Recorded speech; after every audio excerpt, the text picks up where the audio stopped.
नमस्कार दर्शक बंधु जय जगन्नाथ मो आचार्य डॉक्टर शिवस्थ करिरत्न ज्योतिर्विद वास्तुविद आज आपण मानक स्वागत जनाउछि एक स्वतंत्र कार्यक्रम को। दर्शक बंधु बृहस्पतिंकर वक्रातिचार जो संचार घटुचंती आसंता मार्गशीर मास 20 दिन पिछा मास जाके डिसेंबर मास 5 तारिख रही शुक्रवार रही। ये जो शुक्रवार दिन बृहस्पति मृगशिरा नक्षत्र मिथुन राशि को जो वक्रातिचार होचंती बा संचार होचंती वर्तमान तो कर्कट रे अछंती कर्कट रु पुनः वक्रातिचार हेबे आपणकर जिबे कोठी की ना कर्कट राशि रु मिथुन राशि को। ये जो महाजागतिक प्रक्रिया रे जो ट्रांजिट हबो बा जो वक्रातिचार घटिबे अतिचार ही वक्रातिचार हेबे ये जो रिपोर्ट रे कौन रही महाजागतिक प्रक्रिया रे आम शरीर उपर तार प्रभाव कौन रही आम जानिबा। जदि साधारणतः आम जानिचंती जदि बृहस्पति जीवे द्वितीय धनधान्य भोगी सुत अर्थ लाभम नवपंचकेषु जामित्र संस्थे विपुलाच लक्ष्मी एकादशस्ता फलदा भवन्ति।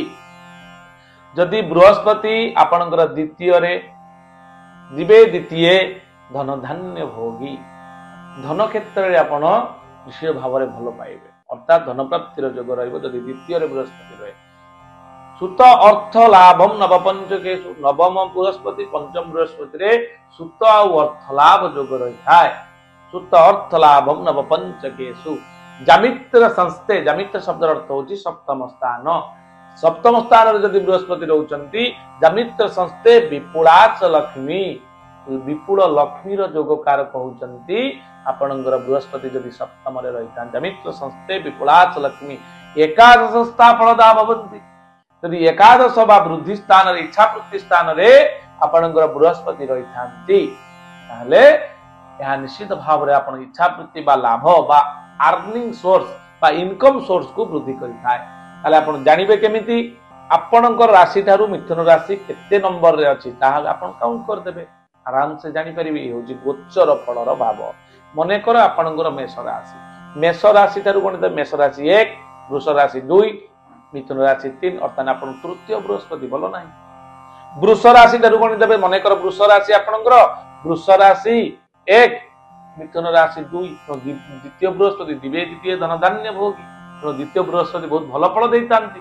बृहस्पति द्वितीय रे रहले जे बड़ी भल फल देइतांती। ठीक सेही बड़ी प्रत्येक राशि मने कर आपणकर मकर राशि मकर कुंभ मीन ये है मकर 1 कुंभ 2 मीन 3 तापर आपन राशि मेष 4 आपन वृष 5 एवं मिथुन 6 षष्ठ बृहस्पति यह रोग कारक पेट रोग वृद्धि कारक चर्बी जातीय रोग वृद्धि कारक लिवर प्रोब्लेम वृद्धि कारक ये भल नुहे। यही भाव में आम गणना करार अच्छी जे कि आपण मन रखि थांतु द्वितीय बृहस्पति पंचम नवम एवं एकादश नवम सप्तम ये बृहस्पति जदि रहती बहुत भल फल देते। ठीक से जदि अशुभ फल आम कि जाना ना अशुभ आपंकर रही जन्म रासो सुराचार्यो राम राजा वनम गत तृतीय च बलिर्वधो चतुर्थे विंशलोचन द्वादशे सगर राजा दशमे मधुकैटभौ अष्टमे कुरु राजा च षष्ठे कर्ण निपातितः। अर्थात जदि आपणकर जन्म बृहस्पति हुए जन्म रासो सुराचार्य राम राजा वनम गत रामचंद्र जन्म बृहस्पति रे वनवास जाइथिले जो कष्ट अनुभव करथिले से कष्ट हुए तो आपण पाई पार जो मानकर आपणकर मिथुन राशि कारण मिथुन राशि जेतु बृहस्पति रहिबे मिथुन राशि जन्म जन्मे जन्म रासो सुराचार्य जो राम राजा वनम गत तृतीय च बलिर्बद्धो तृतीय रे बलिबद्ध होइथिले चतुर्थे विंशलोचन विंश बाहु विंशलोचन अर्थात किए आपणकर 10टा मुंड रावण रथिला तेणु 2 आखि हेले विंशलोचन विंश शब्द रथला 20 टी आखि कहार ना रावणकर रावण भली योद्धा मृत्युवरण करथिले। द्वादशे सगरो राजा सगर राजा द्वादश रे दशमे मधुकैटभौ ये मध्य बद्ध होइथिले दशम बृहस्पति भल नुहे। अष्टमे कुरु राजा च कुरु राजा अष्टम बृहस्पति रे कष्ट अनुभव करथिले। षष्ठे कर्ण निपातित षष्ठ बृहस्पति थिबा समय रे कर्ण बळी महायोद्धा कर्णधार महायोद्धा कर्ण मध्य निपात कहिथिले। तेणु ये हूँ पौराणिक किंवदंती। जदि आम सरल भाव में बुझा दर्शक बंधु ताहले आपण बृहस्पति जन्म राशि रे रहिले भय, द्वितीय रे रहिले धन लाभ, तृतीय रे शरीर पीड़ा, चतुर्थ रे धन हानि ओ अप्रियता, पंचम रे धन संपद और सुख लाभ, षष्ठ रे अशुभ शत्रुबुद्धि और पेट रोग, सप्तम रे राज पूजा सम्मान और प्रीति लाभ जोग, अष्टम रे धन और स्वास्थ्य हानि, नवम रे धन लाभ और धर्म कार्य करिपारंती, दशम रे प्रीति हानि बा प्रणय भंग, आपण एकादश स्थान रे रहिले धन प्राप्ति जोग अर्निंग सोर्स आपनकर बढ़िबार जोग रही। द्वादश रे शारीरिक और मानसिक पीड़ा एवं व्यय वृद्धि कराई था। दर्शक बंधु ये तो थिला संपूर्ण क्लासिफिकेशन ता जो क्राइटेरिया रही रेगुलेशन जहाँकि बृहस्पति केउ केउ जगह रे शुभ फल कोन देता केउ केउ राशि मानकर शुभ रही आसंतु जानि रखंतु। दर्शक बंधु आपनकर वृष सिंह धनु कुंभ ये जो राशि रहिले ए राशि रे गोचर रे शुभ रहउचंती। चंद्र शुभ हेतु माने अति शुभ फल लाभ करबा। आउ थरे मन रखंतु वृष राशि, सिंह राशि, धनु राशि, कुंभ राशि रे जो व्यक्ति रहिले ए चारिटा राशि रो व्यक्ति निश्चित भाव रे शुभ फल पाइबे।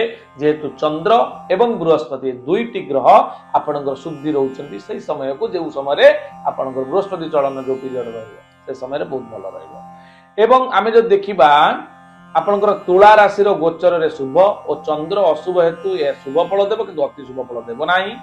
आपनकर मिथुन कर्कट मकर मीन राशि रो गोचर रे अशुभ और चंद्र शुभ हेतु सम फल देबे। मेष कन्या बिछा राशि रो गोचर रे अशुभ किंतु चंद्र अशुभ हेतु संपूर्ण अशुभ फल पाइबे। केउ राशि मने रखंतु दर्शक बंधु मेष राशि, कन्या राशि, तुला राशि, बिछा राशि रो गोचर रे अशुभ एवं चंद्र अशुभ हेतु ए वर्षर जो वक्रति चलन आपनकर वक्र चलन हेबे बृहस्पतिंकर जो संचार घटिबे 5 डिसेंबर ठारू ताहा आदौ शुभंकर नुहे।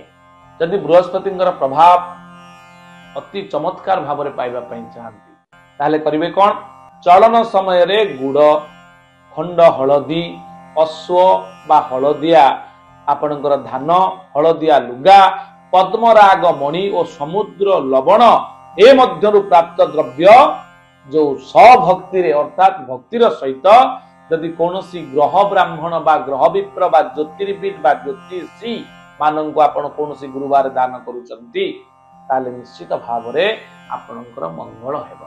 एवं ओम ग्रां ग्रीं ग्रौं सा गुरवे नमः ये होची बृहस्पतिंकर तंत्रोक्त बीज मंत्र। ए मंत्र को भी यदि आपण जप करूचंती निश्चित पक्षरे आपण पई मंगलंकर हबो।